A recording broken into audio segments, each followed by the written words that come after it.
Today I want to have a quick look at some of these Freud blades and specifically compare one of the blades in their industrial range with one of the more general purpose or consumer level blades, and sort of look at what that difference is and what you're paying for when you get one of these big industrial blades.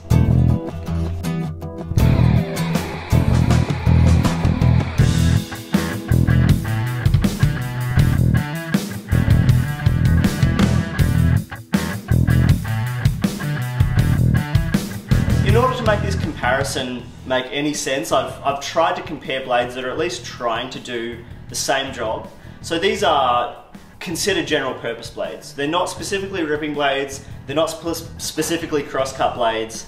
They sort of have the same ratio of teeth for the size, even though they are different sizes. They have the same tooth angle and the same tooth grind. But that's where the similarities kind of stop. The main differences we're looking at is primarily the thickness of the cut or the kerf. On the industrial blade, it's about 3.5 millimeters. On this general purpose blade, it's actually a 2.8 mil kerf, so there is a bit of a difference there. And obviously that also translates to the thickness of the actual machined plate steel that the blade is made from. The industrial blade is much thicker. And so the reason you'd want a thicker blade is you've got a lot more stability and a lot less flex and potentially less vibration in the cut, especially with really tricky timbers. And that can give you a cleaner cut, less wobble, and just a cleaner face.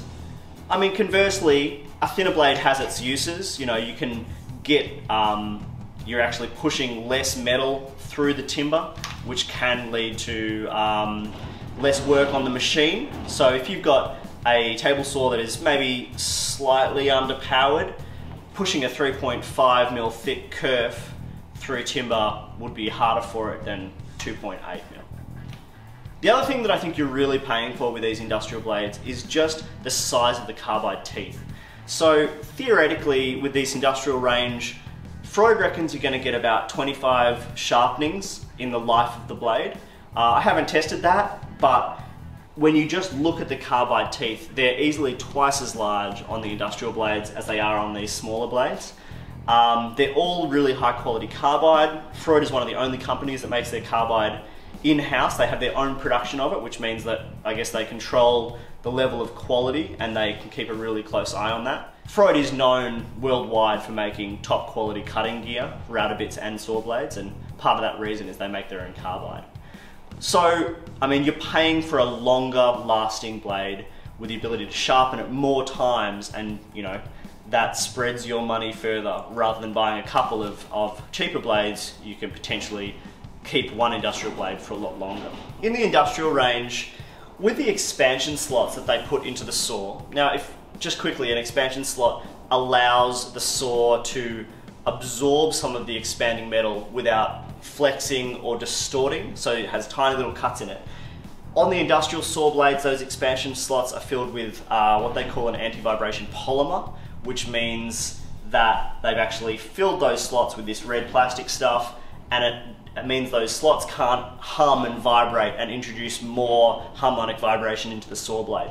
Now, the general purpose blades do have some expansion slots, but they don't have that polymer filled expansion slot like the industrial blade does. However, this is a smaller blade, so it requires less of that, but that's something worth mentioning.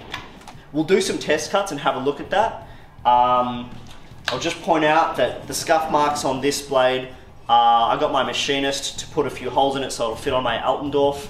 It is still true and very flat. I've tested it, but that's why it looks a bit messed up. Obviously, most people won't have to do that. I just wanted to compare them in the same saw so that I'm getting a fair comparison.